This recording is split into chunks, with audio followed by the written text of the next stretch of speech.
Judge Robert Bushhold's lips tightened in anger as Jeff Landry, his son-in-law, sat smiling contentedly. Across the table from Jeff sat Angel Jelly Landry, Jeff's disgusting, vicious daughter. And next to the little red-haired harlot sat Arabella Belly Hall, Jelly's girlfriend. Times they're changing. And not for the better, Mr. Dillon, Robert thought. There was a time when such relationships were so scandalous, so repugnant to polite society, that no woman would ever admit to being in one. Now, however, in this permissive and decadent culture, such relationships were actually encouraged. Robert knew he had better not voice his opinion. After marrying Donna, Robert and Deborah's daughter, Jeff had established himself as a man of his own principles. He did not bow to Judge Robert Bushhold's position, nor to Deborah's formidable character. When he thought he was right, Jeff Landry stood his ground. Donna fell in love with Cajun culture, Cajun food, the rich heritage of the people, and the lush landscapes. Once she received her high school diploma, Donna Bushhold decided to attend the University of Louisiana at DeHardy rather than the University of Walchester.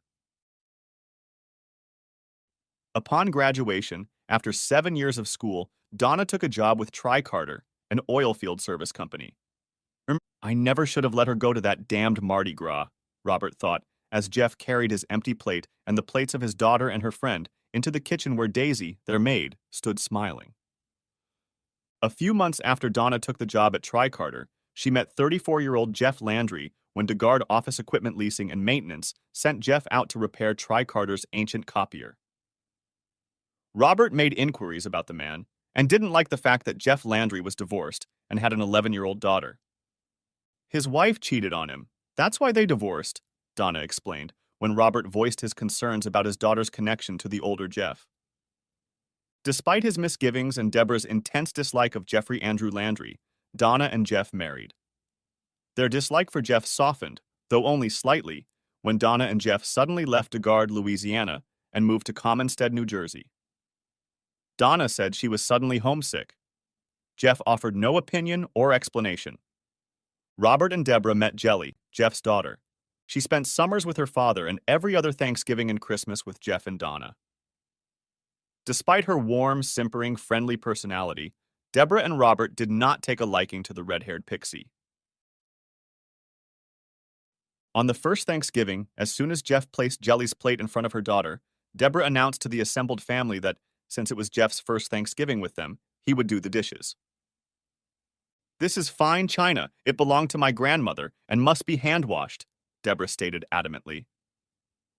Jeff looked at the amused faces of Robert, Donna's two brothers Bobby and Richard, Robert's mother Genevieve Bushhold, Deborah's two sisters, and their husbands. Straightening up, Jeff took his daughter's hand and helped her up from her seat. "Donna, we're leaving. Are you coming?" said Jeff, leaving no room for argument. "Why, Mom?" snorted Donna, hurrying after her husband. "Well," Deborah replied. Susan, Bobby's wife, and Tricia, Richard's wife, glanced over. Both women silently applauded the way Jeff had handled the situation. Later, as the men sat in the living room watching soccer, Susan confided to Tricia that if Deborah had pulled that little stunt, she would have a lot less of her grandmother's Chinese dishes to treasure. From that day on the rare occasions when Jeff Landry came to the Bushhold home, Deborah and Robert treated their son-in-law with cool politeness. Donna had somehow convinced Jeff that since this was the first Thanksgiving that his daughter and her friend lived in Commonstead, New Jersey, they should try to show Jelly and Belly a nice, traditional Thanksgiving dinner. If the cold atmosphere bothered Jeff, he didn't react in any way. If the awkward silence bothered Jeff, Jelly, or Belly, they didn't show it. All three of them sat at the large, decades-old wooden table and ate really good food. Deborah's lips tightened unhappily as she heard Jeff complimenting Daisy and thanking the woman for the delicious food. Didn't the buffoon realize he should be thanking the hostess? Even if Deborah didn't prepare the food, she provided it. Therefore, one should thank her, the hostess, not the paid servant.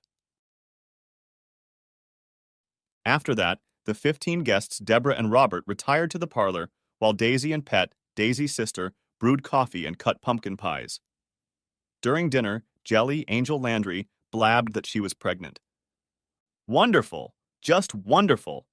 Another worthless hedgehog siphoning off our tax dollars for the rest of eternity, Robert thought dejectedly. Now, in the living room, Susan politely asked Jelly what she planned to name the baby. Robert mentally put a black check mark in Susan's ledger. Susan should have asked if Jelly planned to abort the bastard fetus. Or adopt, of course, Robert muttered, but immediately faltered when Jeff threw him a stern look. We don't know, Jelly said, giving her blonde friend a loving look. We were thinking Peyton if it's a boy. You know, Peyton Jeffrey Landry Hall, Belly said. And Andrea, if it's going to be a girl, Jelly said. Andrea Michelle Landry Hall. Michelle is Jelly's mother's name, Jeff explained to the crowd. Well, when Bobby and I have a baby, Susan said, if it's a boy, I won't have a choice. Robert Stephen III, Bobby said smugly. And if it's a girl, Denise Elizabeth Bushhold, Susan said. See, Susan's older sister? Denise Elizabeth Prescott died when Susan was a little girl, Bobby explained, although no one demanded an explanation. What a tragedy, Deborah said without the slightest emotion in her voice. I like the name Carter if it's a boy, Donna suggested. And Willa if it's going to be a girl. Jelly and Belly looked at each other, silently expressing their opinions on the names. Robert noticed the murderous look Jeff gave Donna. Donna noticed Jeff's look too and recoiled from her husband. You bitch. Incredible goddamn bitch, Jeff growled, his voice full of venom. Hey now, Bobby said, rising to his feet. How I wish you would, Jeff growled, also rising to his feet and clenching his fists. Bobby was 6 inches and 50 pounds. Even after 4 glasses of his father's oak leaf whiskey, Bobby was smart enough to realize he stood little chance against his sister's little Cajun, especially since the latter looked so indignant at this point. Daddy? Asked Jelly, noticing the tension in the room. That bitch! That little slut wants you to name my grandson after her lover, Jeff growled, glaring at his wife with hatred. The women in the room gasped at the man's vulgarity and his revelations. Donna burst into tears. Robert rose from his comfortable chair, determined to take control of the situation. Don't come home. Do you hear me? I don't want to see you. I don't want either of you anywhere near me. Do you hear me? Ordered Jeff, heading for the door. Daddy, wait! We need to get our coats, Jelly called out, following her father. I'll get them, Belly offered.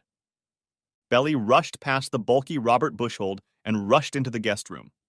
She quickly found her coat, Jelly's coat, and Mr. Jeff's coat. She grabbed their purses and ran back to the front door of the house. As she passed Donna, Belly saw a wrinkled woman, a defeated woman. She didn't see the usually haughty Miss Donna, who grinned at her and Jelly. Belly wondered why she had no compassion for the real Donna Landry. Thanks, sweet booger, Jeff said, calling Belly by the nickname he had given her when Jelly had introduced her best friend to her daddy. I'll give you 2 a ride to your apartment, Jeff said, as they climbed into his dark green 2016 Dodge Ram 3500 megacab pickup truck. Don't you need any help? Asked Jelly. I guess. I probably need a ton of help. What can you 2 do? Nothing, said Jeff. Daddy, I'm so sorry, said Jelly. I know you loved her. You said it right, sweet bunny, Jeff sighed. Loved her. Past tense. The trio fell silent as Jeff drove through the eerily quiet streets of Commonstead, New Jersey. Everyone seemed to be at home, enjoying a quiet dinner with family, friends, and loved ones. Jeff turned down a small dead-end street and pulled up to an apartment complex. Past tense. When I found out about her little affair with Big Bill Carter, God, it took everything I had not to kill her, Jeff said as he put the car in the parking lot. Minnie, Mrs. Carter, Big Bill's wife, put an end to it before I could. Then she said, let's move back to New Jersey. Belly and Jelly waited for Jeff to continue his narrative. The stove was blowing hard, and they didn't feel like getting out of the truck into the brutal wind. I thought, sure, why not? I mean, I don't have all the facts. Did he coerce her? Did he threaten her? I really thought I'd put it all behind me, put it in the past where it belonged. But just what? Jeff tapped the steering wheel. You want you to name my grandson? My precious grandson, after that worthless, low-life son of a bitch? Belly and Jelly jumped up as Jeff let out an anguished cry. He pounded his fists on the steering wheel again. Finally, he sighed and pressed the electronic door locks, unlocking the truck. Bye, Daddy. I love you, Jelly said, kissing her father gently on the cheek. Bye, Mr. Jeff. I love you, Belly said, also kissing the man on the cheek. Why do you have such a stupid big truck? Complained Jelly, climbing out of his truck in reverse. I mean, he's a man. They think a big truck says they have a big thing or something, Belly told Jelly.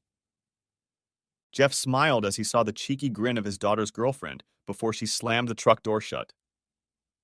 He watched the two girls run up the metal steps to their apartment.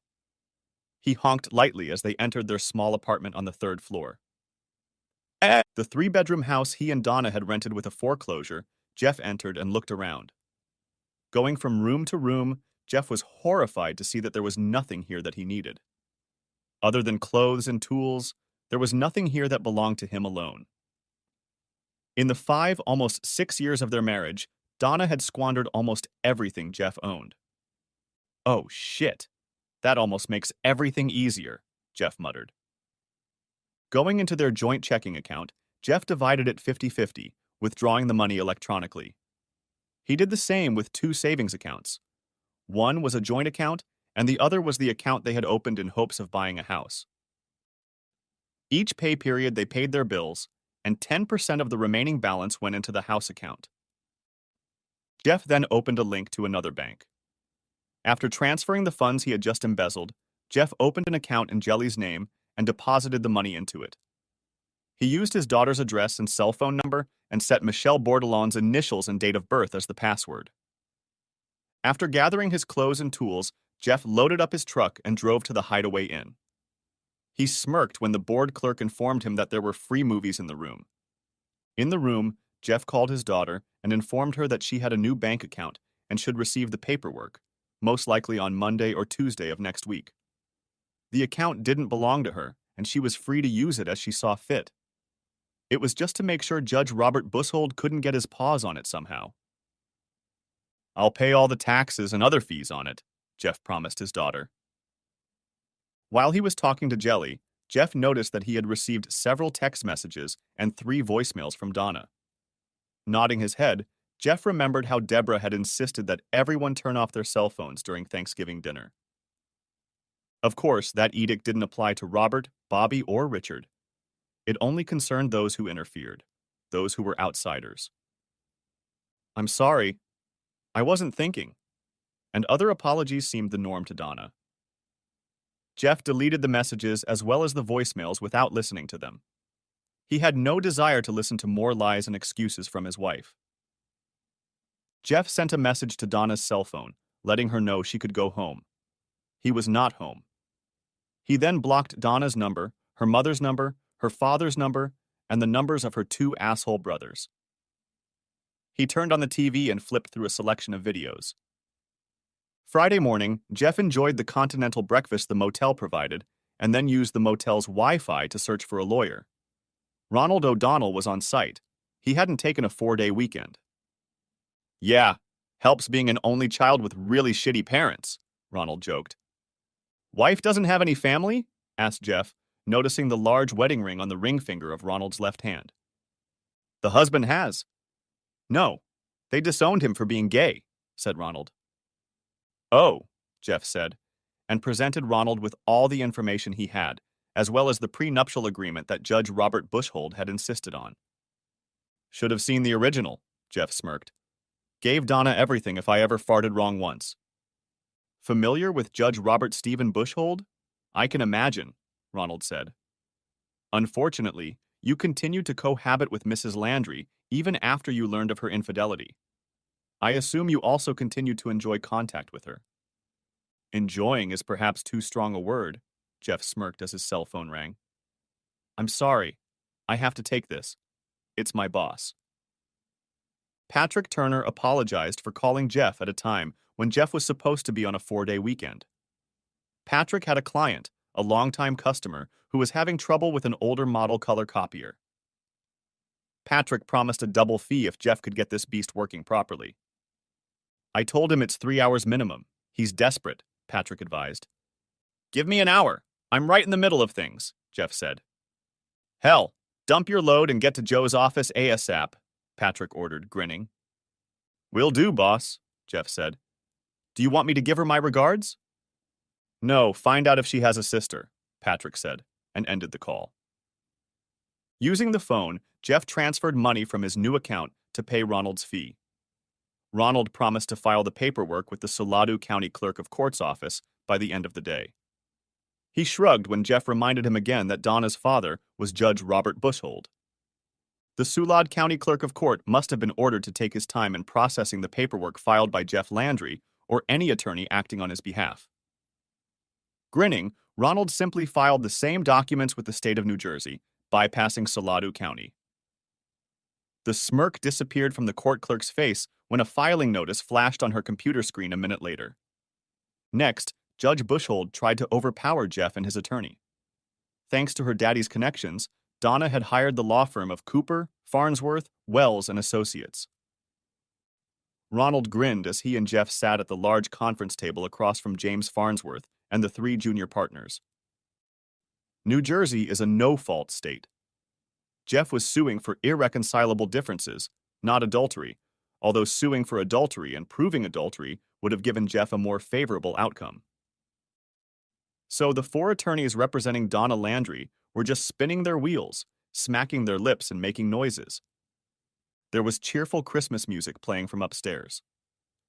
A small plastic Christmas tree stood in the corner of the conference room, and underneath it were presents in smart wrappers. Jeff was sure the presents were just empty boxes wrapped in brightly colored holiday wrapping paper. When James Farnsworth finally stopped talking, Ronald and Jeff stood up. James's piggy eyes went wide with surprise when Ronald and Jeff opened the conference room door. Thanks for the coffee, was all Ronald said as they left the room. Jeff felt a pang of conscience as he heard Donna burst into tears. The door closed with a click, muffling her sobs.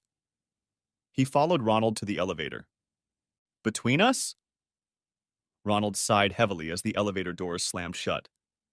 I hate divorces. Yeah, they pay the bills, but...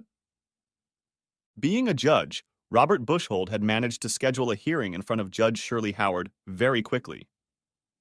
Disregarding Ronald's objections, Judge Howard scheduled no less than 8 counseling sessions with a certified marriage counselor. Jeff and Ronald shrugged as they left the courtroom. A pathetic Christmas tree cowered in the corner of the hallway.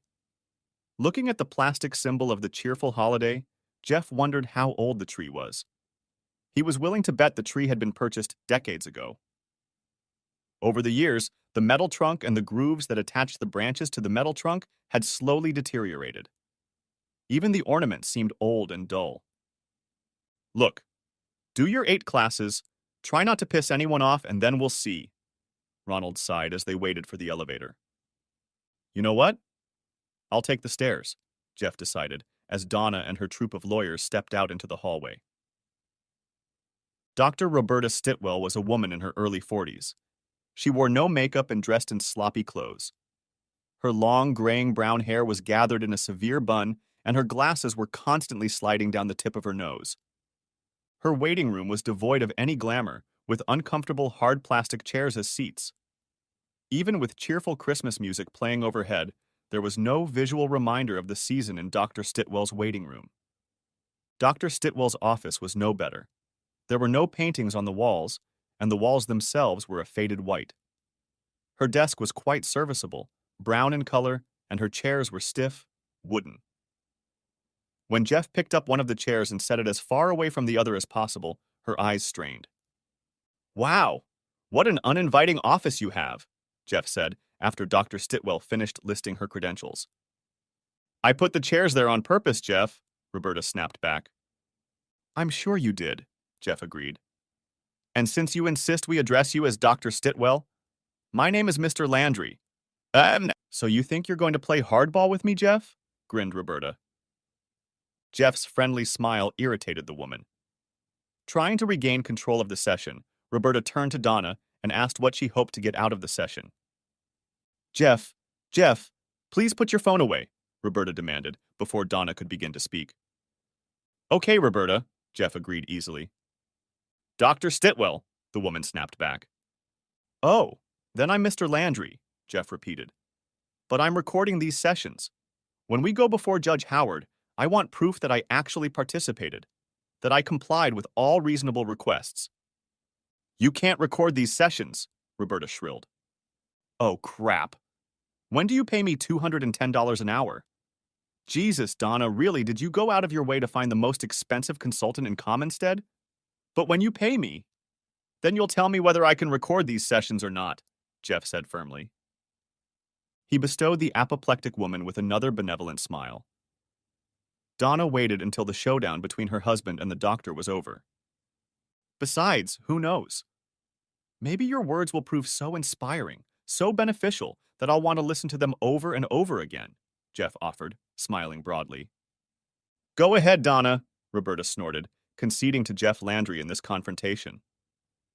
For the next 30 minutes, Donna, snorting and sobbing, told her side of the story.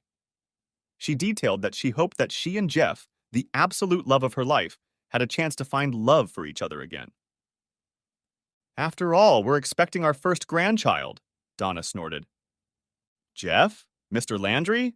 Asked Roberta, as Donna blew her nose into the very cheap napkin Roberta had provided. Yes, Roberta? Dr. Stitwell? Asked Jeff. Your goals? Roberta snapped back, annoyed that Jeff had picked up on her deliberate use of his name. Huh? To get a divorce from this willfully unfaithful woman, said Jeff. And? Said Roberta, blushing with anger as Jeff sat up and looked at her in silence. And? Asked Jeff. Don't you have anything else to add? Commanded Roberta. Oh. Oh, okay, said Jeff. Your waiting room sucks. Your office is even worse.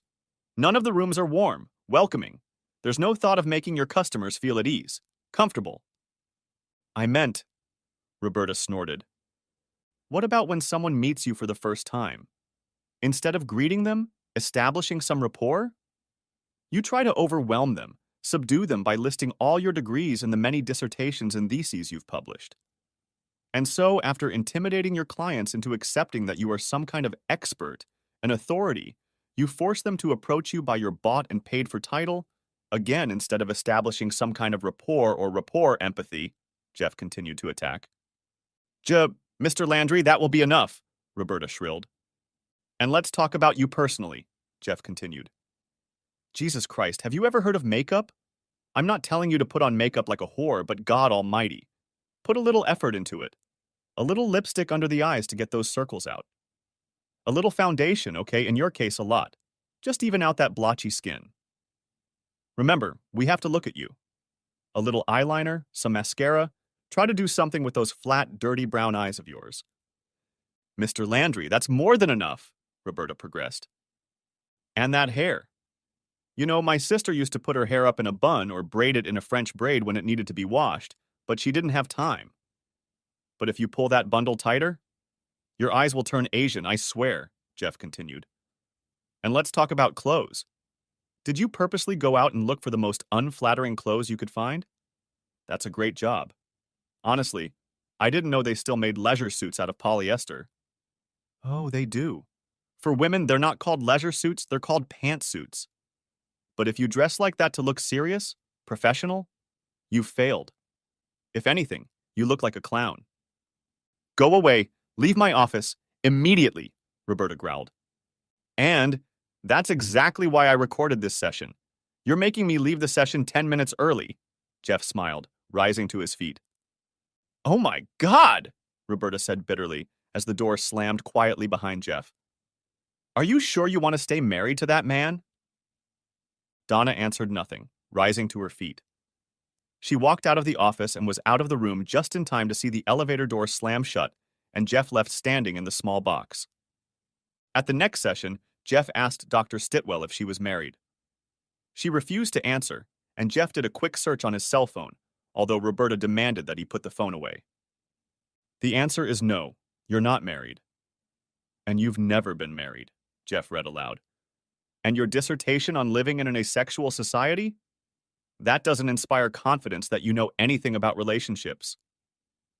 Jeff turned to Donna. Donna waited, head low. Jeff shook his head sadly. Again, Donna, why did you choose this woman?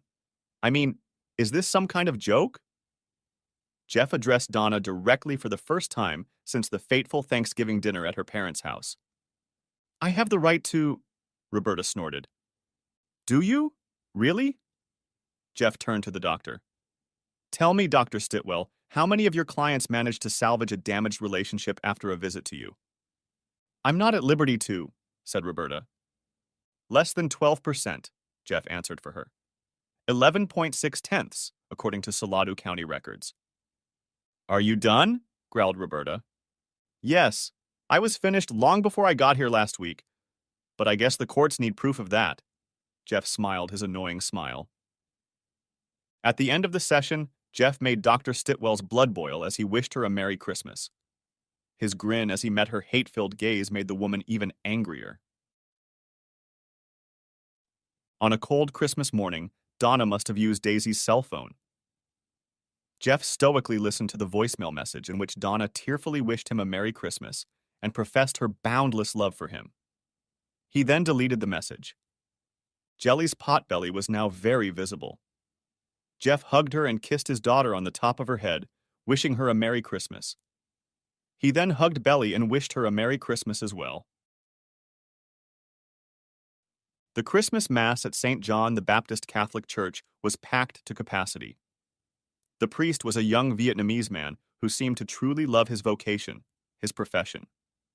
He promised the celebrants that he would be quick. A cup of hot cocoa awaited him in the parish. And don't worry if there's a little iron barrel whiskey in it, okay? He said, eliciting a few understanding chuckles from the congregation. Back at their apartment, Jeff, Jelly, and Belly were unwrapping Christmas presents for each other. Jeff looked up when Belly quietly asked him if he missed Miss Donna. I know, Belly, Jeff said thickly. Once that trust was shattered, broken? Really? I was just waiting for the next Big Bill Carter to show up and take her away. At the third session, scheduled for Tuesday, January 4th, Jeff let Donna vent her frustration. He let Dr. Stitwell lead the session, politely answering Dr. Stitwell's questions, but not elaborating on his answers unless asked. But gee, Mr. Landry, you knew about Donna's infidelity, but you continued your relationship with her, Dr. Stitwell asked, losing patience with this tedious man. Well, Dr. Stitwell, before I continue, can I ask Donna one question? Said Jeff, smirking at the woman's sudden outburst of anger. Yes, of course, the woman agreed. Donna, why did you end your affair with Big Bill? Asked Jeff. I realized it was wrong, Donna replied, stammering. I realized that I was a married woman, married to the man of my dreams, and no amount of money and power was going to help me deal with Big Bill Carter. He was just a physical presence, you know? But in the end, I decided that, as exciting as it wasn't worth losing you. Jeff, Mr. Landry, who are you calling? Shrilled Roberta. Hello, Mrs. Carter? Asked Jeff into his cell phone. Roberta didn't miss Donna's sigh or the sudden loss of color. Turning her head, she stared at the horrified customer, diverting her attention away from Jeff Landry. Mr. Landry, I said Roberta, still looking at Donna. I'm sorry. Yes, ma'am, Minnie, Jeff smiled. So, Minnie, I'm going to put you on speakerphone, okay? Great! Minnie Carter's cheerful voice came from the speaker. Hello, Donna. How are you doing? Mr. Landry, turn that off.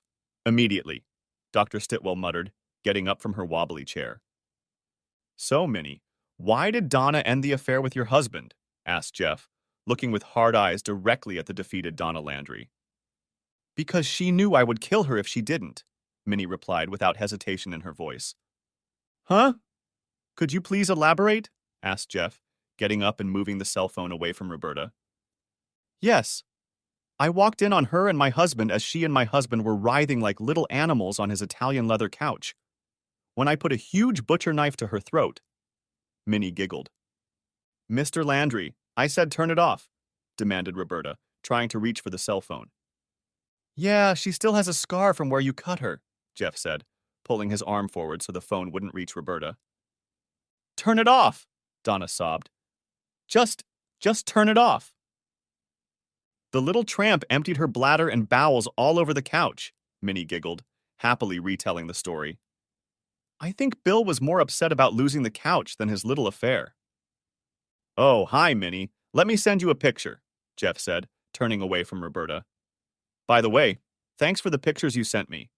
They might come in handy, you never know. Ha, said Minnie. Who's that, Jeff?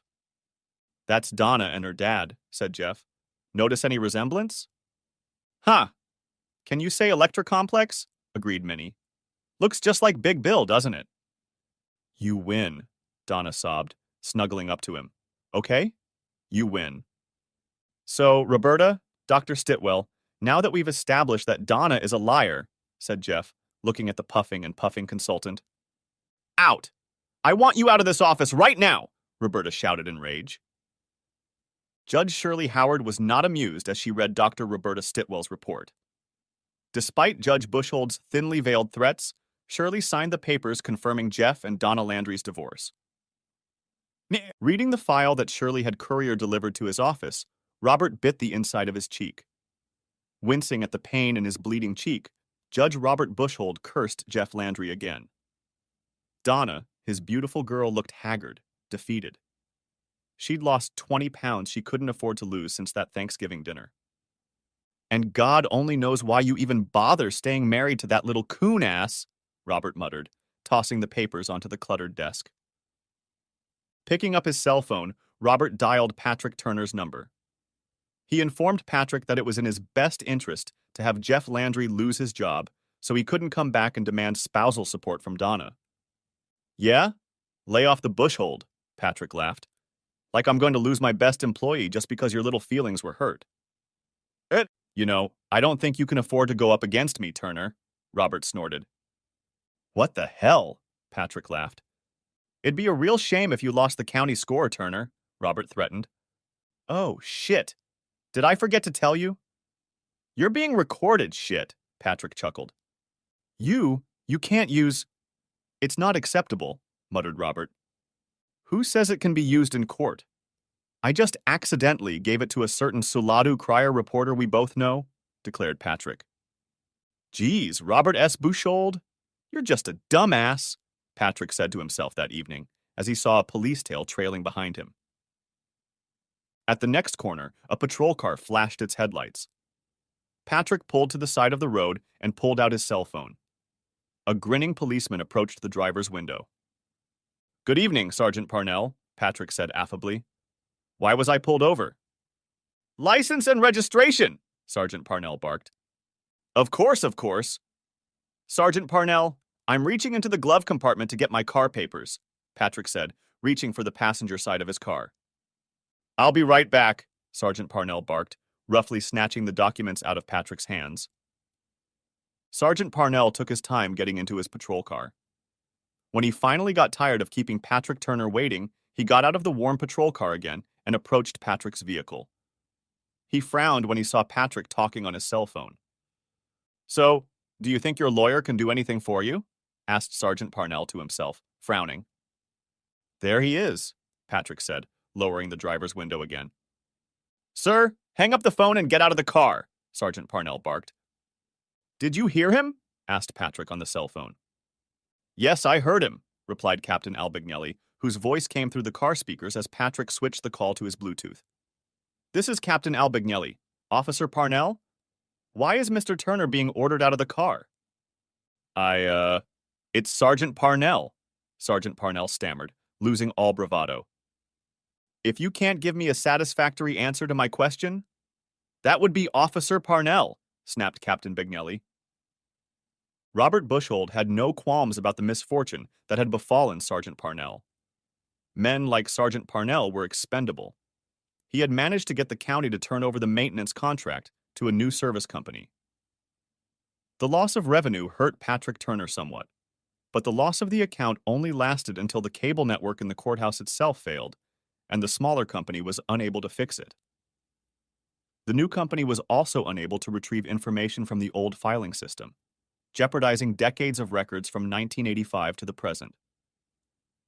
Jeff, I know that if I send you out, it will really stir up some feather bedding. Patrick smiled as he negotiated a contract renewal bonus for his company. No, no, Miss Varney, you heard me. 25,000 or hey, good luck with your system. I've been telling you for years that you need to upgrade. Placing his hand on the mouthpiece of his desk phone, Patrick reminded Jeff to be on his best behavior, even if he happened to run into Judge Robert Bushhold. Then he returned his attention to the county comptroller. The man refused to budge, even as he waved Jeff out of the office. On April 15th, while many people were frantically trying to finish paperwork and figuring out how much to give the IRS, Angel was admitted to Saladu Hospital in Carlton, New Jersey. The little woman underwent a C-section. The obstetrician-gynecologist decided it was the best solution for mother and child. Andrea Michelle Landry Hall, you are the most beautiful little girl in the world, Jelly announced as she held the little redhead in her arms. And you're the most beautiful mommy in the world, Belly declared, sobbing as she stood next to Jelly's bed. Of course I am, Jeff agreed, wiping away tears of joy. After all, they have the most beautiful daddy and grandpa in the world. Huh? Is he coming later? The obstetrician-gynecologist asked, amusement dancing in the lively brown eyes. Oh, it's so cold. So cold, Jeff laughed, taking another cell phone picture of his granddaughter. I'm too young to be a grandmother, Jelly's mother Michelle replied to the pictures Jeff sent her on her cell phone. Somehow, Donna had learned of Andrea's birth. Jeff deleted the voice message congratulating her that she had left on his cell phone. Jelly showed her father the beautiful ballerina doll and silver brush and comb that Donna had sent for Andrea. What do you want me to do, Daddy? Asked Jelly. Honey, I want you to do what's best for your Andrea. In everything, always, always, always, always do what's best for your little girl, said Jeff. I love you so much, Daddy, Jelly declared, pulling the sleeping infant off of his chest. Yes, Belly replied. On October 15th, the day of Andrea's 6-month birthday, Jelly reminded Jeff that his own birthday was coming up. Belly teased Jeff by pointing out all of his gray hairs poking through his short-cropped brown hair. She squeaked, then laughed when Jeff grabbed her hand and bit her finger. Don't worry, Mr. Jeff, Belly said, snuggling up to him. 72 isn't that much.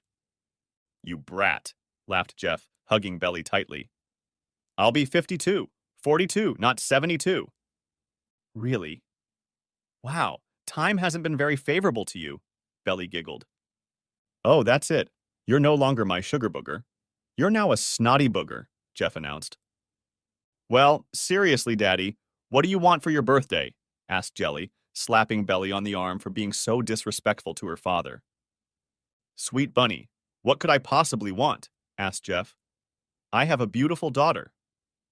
Two beautiful daughters, Belly reminded him. And one snotty daughter, Jeff continued, causing Belly to squeal and Jelly to giggle. Leaving their third-floor apartment, Jeff walked down to his first-floor apartment.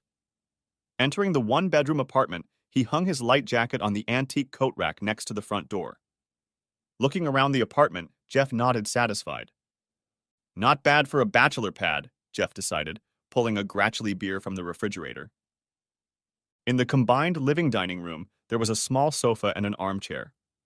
The light brown leather sofa and hunter green velour armchair complemented each other. The freestanding floor lamp in the corner was an antique brass color and blended well with the sofa and chair. The table and 4 chairs in the dining room were light brown wood with antique brass details.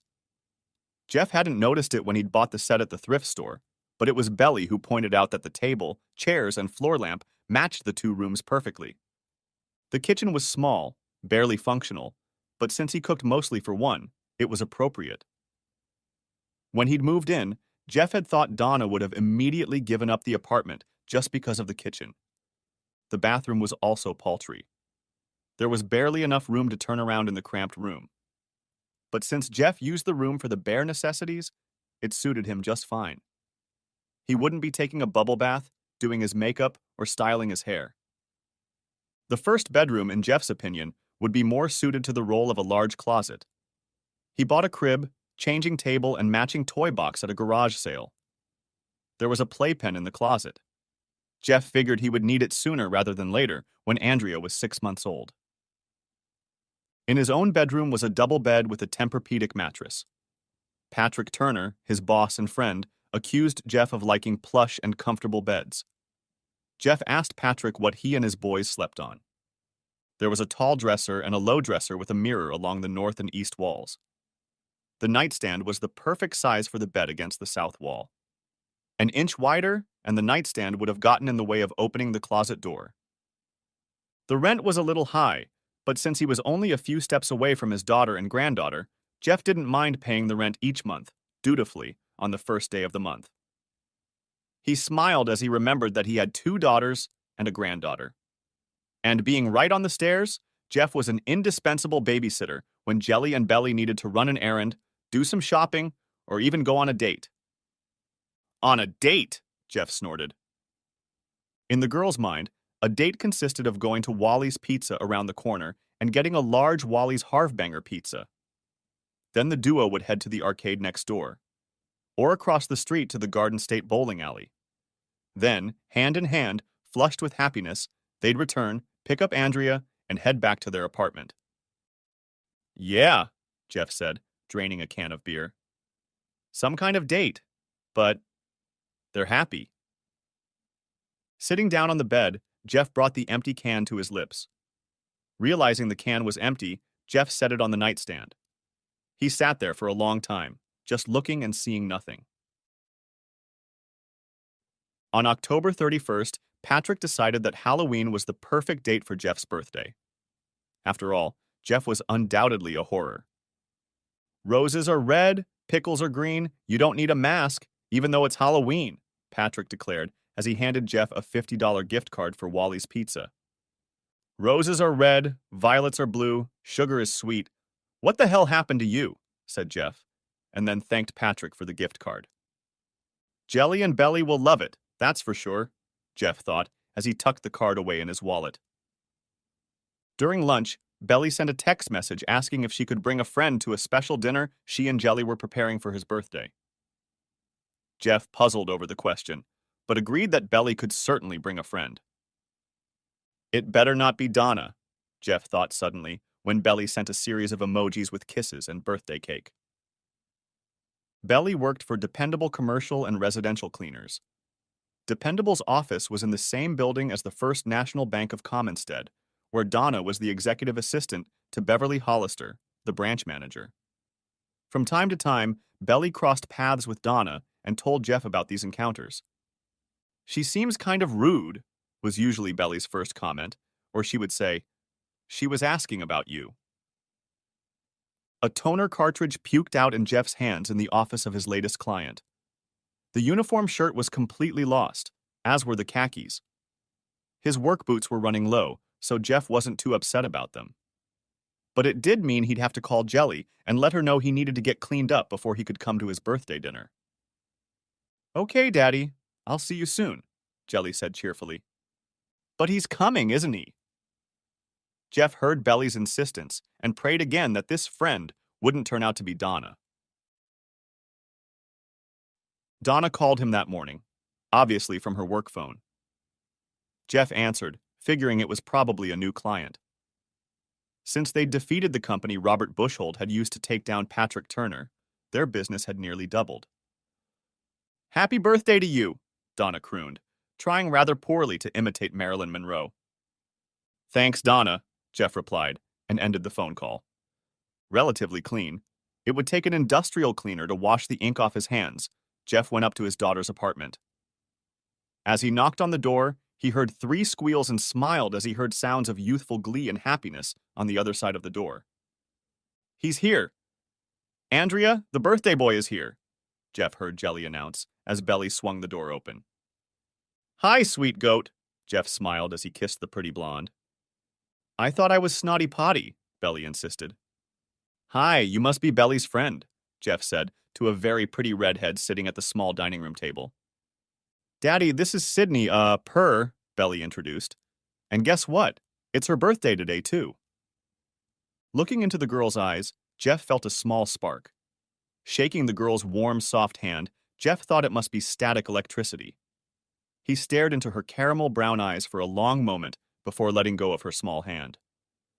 Yeah, Mom's in Trenton at some symposium, and Dad swears he's in Vancouver on business and there's no way he can get away. Sydney smiled. Arabelle? Belly said I just have to come. You'll have chicken and sausage gumbo and... Is that what I smell like? Exclaimed Jeff. Oh, and happy birthday. Sorry, I didn't know, so I didn't get you a card. You can give it to her tomorrow, suggested Belly. Hi, Daddy, Jelly smiled proudly from the stove. Sweet Bunny, when did you learn how to make roux? Jeff asked. God, it smells fantastic. It's really out of a jar, Jelly confessed. Mama sent it a couple weeks ago when I told her I wanted to make you a gumbo. Well, that was very nice of her, Jeff said, slightly surprised by his ex-wife's gesture. Back in the living dining room, Jeff greeted his granddaughter. Andrea bestowed him with a two-toothed grin from her playpen. Then Jeff returned his attention to Sydney Poore. She was a redhead with pale skin and a scattering of freckles. Miss Michelle even sent Crystal's hot sauce, Belly informed him, placing a large bottle of the delicious hot sauce on the table. Yes, ma'am, enthused Jeff. Happy birthday to me. Jeff was served first, although he insisted that Sydney should be served first. She was served her second serving and waited while Jelly and Belly took their bowls. Small bowls of potato salad stood next to each. Before sitting down at the table, Jelly placed 2 packs of saltine crackers on the table. Jeff tasted the gumbo, then picked up a bottle of hot sauce. Sydney tasted the dish cautiously, then goggled at Jeff. How can you put more hot sauce in here? Asked Sydney. He's a Cajun, shrugged Belly. And that gives him a cast-iron stomach? Asked Sydney. While they ate, Jeff learned that the 22-year-old redhead was Walden Donaldson's executive assistant. She'd been working at King Sanitation and Disposal since she'd gotten her certification at Salado County Votech, first as a secretary and then moving to the executive director's office. No, sit down. I know where the kitchen is, Sydney said when she needed a glass of ice water. Well, isn't she adorable? Whispered Belly urgently, turning to Jeff. Yes, she's very pretty. And young, replied Jeff. Too young for me. Geez, Belly, she's the same age as you and Jelly. Yes? And? Whispered Jelly. She's a couple years older, objected Belly. Are you guys talking about me? Asked Sydney, walking back to the dinner table. I'm sorry. I know you like strong iced tea, but you can paint walls with that tea. Daddy thinks it's too old for you, Jelly declared. Sydney looked up from her bowl of gumbo. Jeff flashed brightly as the beautiful redhead looked him in the eye. Her amused smile exposed perfect white teeth. Well, Belly said you're old. Really old. Like 72 years old or something, Sydney said. Sydney, Belly squealed with laughter. You are. You're definitely snotty potty, Jeff said to Belly. But you look pretty good for a 70-year-old man, Sydney said, washing down her food with another gulp of ice water. Oh, gosh, thanks. I think so, Jeff laughed. Finishing their meal, Jelly and Belly hurried into the kitchen. A few minutes later, they began singing Happy Birthday, carrying a store-bought cake from the kitchen. Jeff laughed when he saw the 7 inches and 2 inches candles burning on the cake. After cake and ice cream, Sydney hugged Jelly and Belly. She thanked them for the invitation and for making her 22nd birthday memorable. Bye, Jeff, Sydney said, looking with big eyes into his eyes. I hope to see you again? Oh, no, ma'am. I'll walk you to your car, Jeff insisted. It's a nice neighborhood, but still a beautiful woman shouldn't be walking alone after dark. Oh, a southern gentleman, exclaimed Sydney enthusiastically, hugging Jeff's arm. I hope I shall see you again, repeated Sydney. Yeah, Jeff said as she pulled out of the parking lot. The next morning at work, Patrick asked Jeff how his birthday was. Jeff paused, rubbing the ink off his skin, and gave Patrick a strained smile. You know what? I feel cheap and used, Jeff said. Huh? Dude? What's wrong? Asked Patrick, genuinely concerned. Oh man, I don't even know what's wrong with my right arm. Just wants to get it over with as soon as possible so I can get back to picking my nose or scratching my ass. Jeff hung his head. I mean, it took what could have been a great moment and. Geez, man. For a minute there, I thought you were serious. Patrick laughed. In between calls, Jeff stopped and bought a greeting card. At the local Ichabod's grocery store, he found a beautiful flower arrangement in a very nice vase. Then, on his lunch hour, he drove over to the King Sanities and Disposals building. Oh, who's that for? A stunning blonde asked, ready to bestow upon any lucky man. A delivery for Sidney Poor, Jeff replied, stammering, suddenly feeling more than foolish. Oh, how wonderful, the girl said, and called over to Sidney's desk. Yes, Miss Poor, flowers for you. No, I'm not joking. Sidney, why would I joke? A moment later, the elevator door jingled, and Sidney entered the lobby. Jeff thought she looked mature, confident in her business attire. A small jacket with three-quarter sleeves and a navy blue knee-length skirt with a light gray white striped blouse. Her mature, calm, confident aura disappeared as she rushed toward Jeff with a squeal. Oh, Jeff, you shouldn't have done that, exclaimed Sidney. Sidney, hush. He should give you flowers. Are you crazy? Advised the secretary. Evelyn, hush, said Sidney. Jeff, this is Evelyn. She got my old job after I moved to Mr. Donaldson's office. Evelyn, this is Jeff Landry, my boyfriend. Have you had lunch yet? There's a lunchroom upstairs. You can get a wrap or salad there. I mean, most people bring their own, but... Sidney encouraged, pulling Jeff toward the elevator. God, I can't believe it. You haven't even forgotten that blue is my favorite color, Sidney marveled as they went up to her floor. Let me put them on my desk and then we'll go to lunch. Oh, I couldn't believe it. You really shouldn't have done that. But I'm glad I did, Jeff thought to himself. And no, I didn't remember that blue is your favorite color. Jeff smiled as he watched Sidney find the perfect spot for her flowers. Just a very lucky accident. At the cafeteria, Jeff got a green salad and a turkey wrap. Sidney got the chef's salad, and they found a table to sit down and enjoy their lunch. A smiling man approached them. I noticed the uniform shirt, Walden Donaldson smiled. When are you finished with lunch? Take your time, but when you're done with lunch, come see me. I want to see what Turner can do for us here. I recognize that accent. I'd recognize it anywhere. Where are you from? Said Jeff. A small place. I bet you've never heard of it. Walden smiled broadly, also recognizing Jeff's accent. DeGard, Louisiana. Oh no, we haven't heard of it, sighed Jeff. Neither have I. Where did you go to school? Get out. Walden laughed a genuine happy laugh. If you end up here, stop by, you hear? Back in the office, Jeff casually informed Patrick that they were in line for a service contract with King Sanitation. Patrick snorted incredulously. What? You've been having fun with that son of a bitch? I've been trying to get them for the last 3 years, Patrick scoffed. I almost had... What was that guy's name? Brian. No, Bryce Adams. But then they kicked him out of there. No. I told him you'd entertain him, Jeff smiled. With a $50 gift card to Wally's Pizza burning a hole in their wallet, Jelly and Belly couldn't wait to go out on a date. So Jeff pulled out the playpen and set it up in the living room. Warming up the remaining gumbo, Jeff sat down and began to enjoy the delicious meal, the perfect ending to what had been a really good day. Okay, this Friday? No, I won't be able to babysit my granddaughter, Jeff told the two girls as they came to get Andrea. I have a date. Thanks a lot, Belly, Jelly rebuked playfully. Whatever, Belly smiled, slinging her diaper bag over her shoulder. Ready? Jeff and Sidney went to a Chinese restaurant for dinner, and Jeff impressed Sidney with how easily he used chopsticks. Then they went to a local corn maze, followed by a hayride, and ended the outing with a mug of hot chocolate by a roaring fire. Saturday night, Sidney took Jeff to a laser art exhibit.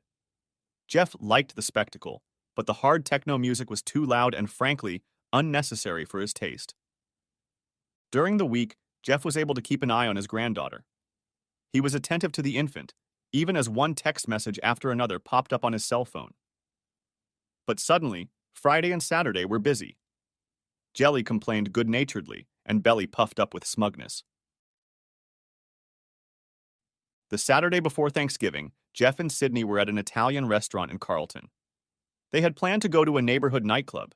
Sydney wanted to dance and knew the drummer of a cover band. Jeff said suddenly, looking toward the door of the restaurant. Problem? Asked Sydney, looking up from her Caesar salad. Oh, no, said Jeff. Then why did you say like that? Sydney nudged him, watching the hostess lead two people to a table nearby. This is Donna, my ex-wife, Jeff admitted, looking at a very gaunt Donna Bushhold and Seamus McCullen, her high school boyfriend. Jeff knew that Deborah, Donna's mother, approved of Seamus. She had said so more than once in Jeff's presence.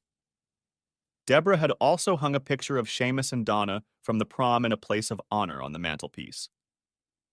Jeff had no idea where Deborah Bushhold had put the picture from Donna and Jeff's wedding.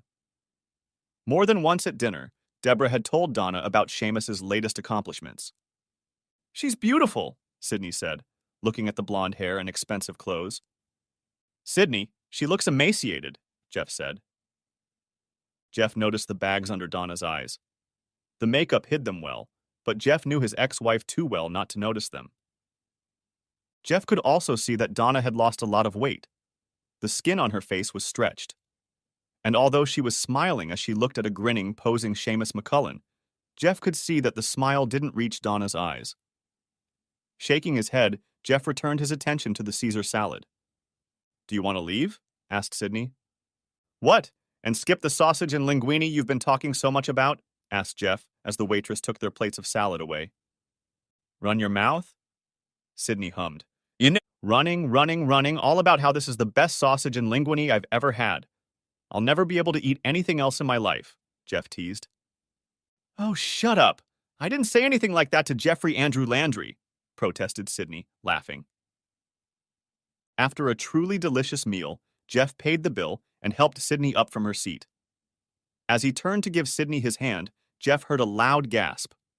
Looking over, Jeff saw Donna's haggard face looking up at him. Jeff saw her eyes fill with tears as he held Sydney's hand in his. The cover band was a good band, with a good singer. They would never get a recording contract, but they could pay their bills by performing at gigs like this. Jeff and Sydney danced while the band played. When they left for a break, Sydney pulled Jeff backstage. Rowdy smiled and didn't try to stop Sydney. Even as he talked and joked with the musicians, Jeff was haunted by his ex-wife's anguish. When the band called a break again, Sydney said it was time for them to leave. Snuggling up to him as they walked to his pickup truck, Sydney not so subtly asked Jeff if his apartment was clean. What do you care? You won't see it in the dark, Jeff said, as his brain heard her words and what they meant. I'm not calling in a dirty bathroom, Sydney protested. Sweetheart, my Sydney, my apartment is clean, Jeff assured her as he helped her into his truck. Remember, I'm sitting with my granddaughter in this apartment. It's clean. As Jeff tried to keep the traffic laws out of his mind, Robert Bushhold felt his hatred for Jeffrey Andrew Landry rekindle within him. After months of therapy that Robert Bushhold was ashamed to even think about, his daughter seemed to have finally emerged from her cocoon of self-punishment. She even agreed to go on a date with Seamus McCullen. And just to make sure of that finally, her ex-husband showed up to see her. According to Seamus, Jeff was there with a red-headed tramp who didn't look old enough to drink the wine they consumed during the meal. None of the cell phone photos of Jeff and his companion that Seamus took with his cell phone showed the woman's face. Robert had to agree. The dress was too short to be decent. The clothes she was wearing were expensive, and Robert recognized the Rolex watch on the girl's right wrist. From that little fact, he concluded that the red-headed tramp really did have money, or at least had a knack for extorting expensive trinkets from her men. While Robert poured himself a few more fingers of whiskey, Jeff helped Sydney out of the cab of his pickup truck. She bestowed a kiss on him and then walked him to the door of his apartment. I bet you don't have a cloth-covered clothes rack, Sydney muttered as she entered his dimly lit apartment. And this dress is cashmere. Huh. Yes, it is, Jeff said, closing his apartment door behind them. Jelly and Belly got me this one. Really disgusting. Jelly and Belly gave Jeff Christmas sweaters. One was for those holiday moments when he was in the mood to wear an ugly Christmas sweater. The other sweater was a dark crimson color with a large white snowflake on the front. Both sweaters came with cloth hangers. And later, Jeff and Cindy got down to it. When Jeff came to, it was still dark outside. Glancing at his watch, Jeff realized it was 12 minutes past 6. After a quick breakfast of scrambled eggs and toast, Sydney prepared to leave the apartment. Jeff was dressed only in a long-sleeved t-shirt, jeans, and a pair of leather loafers when he went outside to walk her to her car. Once outside, Jeff suddenly found himself pressed against a brick wall facing forward by two men. Sydney shrieked in surprise, and Jeff grunted. "Let him go! I've got a gun!" Sydney ordered. "Screw you, sis!" one of the men growled and threw a punch to Jeff's right. The roar was deafening. The man who had punched Jeff in the kidney fell backward. The second man let go of Jeff and turned around, reaching for his belt. He saw the barrel of Sydney's .357 caliber pistol pointed directly at his face. "Look, lady, just give us!" the man growled. "So, lie down, on your stomach, cross your ankles, put your fingers behind your head," Sydney ordered. "Just let us go and," growled the man. "I'll count to 2, Sydney warned. 1. "Bitch! You'll be sorry!" the man hissed, following her orders. "No, officer, you'll be sorry." "You know what they do to cops in prison, don't you?" said Sydney, calling Captain Bagnelli's direct line. "Hello, Uncle Al. I've got 2 of your finest. One will need an ambulance." "Lady, you're going to get in the shit," Officer Parnell advised, listening to Sydney's conversation. Next to him, Jeff was kneeling on the sidewalk, still trying to catch his breath. Officer Parnell decided to reach for his off-duty .32 caliber handgun in his waistband. A bullet lodged in his hand. Officer Parnell lost consciousness. "Hey, Parnell!" Captain Al Bagnelli smiled broadly as the former police officer regained consciousness at Salado County General Hospital. "I want a lawyer," the handcuffed man declared. 9 hours later, just as Judge Robert Bushhold executed a perfect 124-yard shot on the 7th hole, a tricky dogleg, a police cruiser sped across the golf course and stopped less than a yard from the astonished man. Seamus McCullen, his father Angus McCullen, and Angus's business partner stood, mouths open in shock. "Robert Bushhold? You're under arrest," Lieutenant David Poore said as he stepped out of the car. "He's here. They're here." Jeff couldn't keep from laughing as he heard Sydney's enthusiastic squeal from inside the huge structure. "Jeff? Mom, this is Jeff!" Sydney exclaimed as she introduced Jeff to Judge Shirley Howard. "This is Jeff Landry." "We've met, but I'm sure she doesn't remember me," Jeff smirked, extending his hand to shake the elegantly dressed woman's. "Oh, I remember you," Shirley purred. "I remember you perfectly. That jerk Robert Bushhold nearly froze my ear off yelling at me about that divorce." "Yeah, sorry about that," Jeff said. "And these are my daughters." "And then you turned my little girl into Annie Oakley?" continued Shirley, then gasped, looking at the stroller. Oh, who's that? Who's that little angel?" "Jelly and Belly, and this is their daughter Andrea." Jeff smiled proudly as he watched Judge Shirley Howard kneel on the floor and coo over the slowly recovering Andrea. James Poore was much older than Judge Howard. But even though James was 79 years old, you could read intelligence in Jeff's gray eyes. He also had a firm handshake. "Glad you're here, Jeff. May I call you Jeff?" James said in a firm voice. "Our house would be completely empty. My oldest Jimmy is serving at the Pentagon. No, we can't talk about what he does there, but he wouldn't be able to join us. And David. David could show up, but he's a senior officer on duty. And God only knows where Samuel is right now," Shirley said as she led Andrea over to James. "Look at her, isn't she adorable?" "Well, look at that." "Oh my goodness, look at that red hair," James cooed over the smiling baby. "What a gorgeous little girl you are." Daddy likes redheads, Sydney whispered loudly, pointing to her mother's red hair. Judge Shirley passed the bar exam and began practicing under the name Shirley Howard. And even after she met and married James Samuel Poor, she kept her maiden name. Professionally, I'm known as Judge Shirley Howard, she smiled.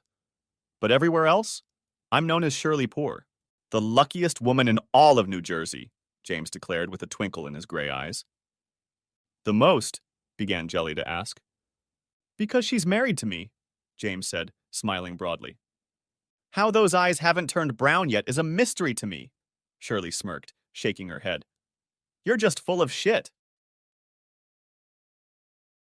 Over the Thanksgiving break, more and more of Sydney's clothes and other belongings had migrated from her house to Jeff's apartment. And by the third morning when they woke up together, Jeff had discovered one crack in Sydney's perfect facade. Sydney was having trouble boiling water. Even scrambling eggs was beyond her strength. And when would I ever learn? Laughed Sydney. Sydney laughed embarrassedly. Not that Consuelo was going to teach me. Back at work the Monday after Thanksgiving, Jeff walked into Patrick's office. Patrick waved a stack of papers at Jeff. What the hell, Landry? Tired of being a shoddy repairman? Accused Patrick. You think you're a salesman now? What? What are you talking about? Asked Jeff. And what the hell is this shit, you half-wit? I'm your best. Somehow we just got James Poor's investment group account, including all of his rental properties. And James Poor only does commercial leases, so we're talking about equipment, not little washers and dryers and refrigerators and... Oh. Hey, you. Do you know how to work on refrigerators? Perked up Patrick, waving the stack of papers again. No, I don't. But what does that have to do with me? Said Jeff. Oh, come on. Like you don't know who James Poor is? Scoffed Patrick. Well, yeah, I know, agreed Jeff. Yeah, and by the way, good for you for putting that asshole Judge Bushhold behind bars. Christmas fell on a Monday. On December 18th, the Monday before Christmas, Jeff made an unscheduled stop at the J.S. Poor building. The well-preserved executive assistant refused to let Jeff beyond her desk. She slowly, methodically typed in the information, then made Jeff cool his heels on the soft leather couch as she continued to type on the keyboard. Finally, she picked up the phone and quietly muttered a few words. Jeff almost laughed when the assistant's cold, indifferent blue eyes suddenly widened and her posture straightened. She muttered something else, then put the receiver back on the stand. Excuse me, Mr. Landry. He said for you to come in, the woman said, getting to her feet and heading for the large wooden door behind her desk. Would you like some coffee, Mr. Landry? Some tea? Water?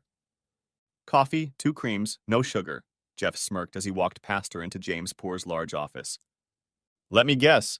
Frida's got you twiddling your thumbs in there, James laughed, stepping around the desk to shake Jeff's hand. Yes, sir, pretty much, Jeff agreed, extending a firm handshake to James. Don't worry, she'll offer to spin them for you next time you come over, James smiled, sitting down on the front edge of the table. So, what brings you to these parts? The coffee was as good as anything Jeff had drunk since moving from DeHard to Commonstead. Nothing could compare to the rich coffee his grandmother used to make in her old, battered cast-iron coffee pot. Jeff's mother used a French press, and it was almost as good as Mears coffee. A French press? I'd like to try it, James admitted. But Jeff, did you really come here to talk about coffee? No, sir, Jeff smiled, and then got to the point of his visit. Despite being a Baptist, but not a practicing Baptist, Sydney had accompanied Jeff, Jelly, Belly, and Andrea to midnight mass at St. John, the Baptist Catholic Church on Christmas Eve. She marveled at the festivities and sang along with the children's choir. Jeff smiled, discovering another flaw in his gorgeous girl. Sydney wouldn't be able to carry a tune in a bucket, but she smiled happily as she sang along. As Jelly and Belly carried Andrea the diaper bag and stroller up the 2 flights of stairs to their 3rd-floor apartment, Jeff kissed Sydney goodbye. She was on her way to her parents' house to welcome Christmas morning at home. I'll see you at lunch, Sydney needlessly reminded Jeff as she got into the car. In the morning, the only cloud in the crisp, cold Christmas morning was a tearful voicemail message from Donna's new cell phone number. Belly informed Jeff that a new executive assistant was sitting at Miss Hollister's desk at the bank downstairs. She didn't know what had happened to Donna. She had been there one morning, sitting at the desk. Donna even smiled at Belly and waved at her when Belly walked into the bank to get her paycheck. The next time Belly walked into the lobby of the bank, there was no one behind the counter. And a few days later, a new face was sitting behind the counter. Donna only managed to say, "Merry Cry," 3 times before bursting into sobs. Jeff deleted the remaining 3 minutes and 14 seconds of voicemail without listening to her. Then he blocked the new phone number. "Yes, Donna, Merry Christmas," Jeff thought, as he pushed aside Sydney's creams, lotions, hairpins, and rubber bands to find his can of shaving cream buried under the debris. Sydney had put all of Jelly, Belly, and Andrea's gifts in the trunk of her car when she left for her parents' house at 1 hour and 48 minutes in the morning. So Jeff managed to put on a dog expression when he told Jelly and Belly that he didn't have any presents for them. He did, however, have a few gifts for Andrea, some very cute outfits. Jelly put a cute Christmas sweater on Andrea and pulled matching pants over the baby's bulky diaper. The family then made their way down the stairs. Jeff was vigilant for possible trouble. The recent attack was still fresh in his mind. Shirley and James had gone a little overboard with gifts for Andrea. Lieutenant David Poor stroked his wife's belly and asked if Shirley and James planned to spoil little Sarah when she came into the world. "Maybe," James teased. "Oh, I'm sure we'll get her something," Shirley snorted, and David and his wife Elizabeth smiled broadly. "Well, this is it," James said, as the last present was opened. "Thank you so much for my new coat," Belly said. "Yes, they're lovely," Jelly agreed, still fiddling with the buttons and running her hands over the soft faux fur lining of her knee-length winter coat. "And thanks for my French press coffee pot," James said to Jeff. "Look, just look. He'll try it once, decide it's too hard, and," prophesied Shirley. "Consuela will love it, I'm sure," David suggested. "Yeah," James sighed, looking at the 7 boxes still under the Christmas tree.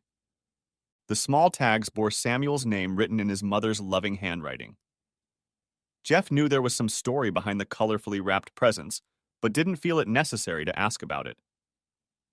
"Maybe he'll come," tried Shirley's suggestion. "Maybe," Elizabeth said, squeezing her mother-in-law's hand. "If everything goes well," Jeff said after a long silence. "Yes?" asked Shirley, lifting her gaze from the floor. "Sydney," said Jeff, trying to fish an unyielding box out of his wool pants pocket. "Oh God, yes," Sydney said, kissing Jeff fervently. "Now wait a minute," James smiled. "He hasn't even asked you anything yet. How do you know what he's going to say?" "Because I asked Santa Claus to," Sydney giggled as she tried to help Jeff pull the resisting box out of his uncooperative pants pocket. "Sydney, would you mind?" asked Jeff again when he finally managed to pull the box out of his pocket. "I already said yes, honey," Sydney replied, and kissed him again.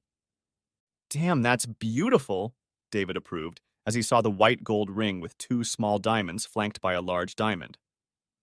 "Oh, Sydney, it's beautiful," marveled Elizabeth. "Because you asked Santa Claus?"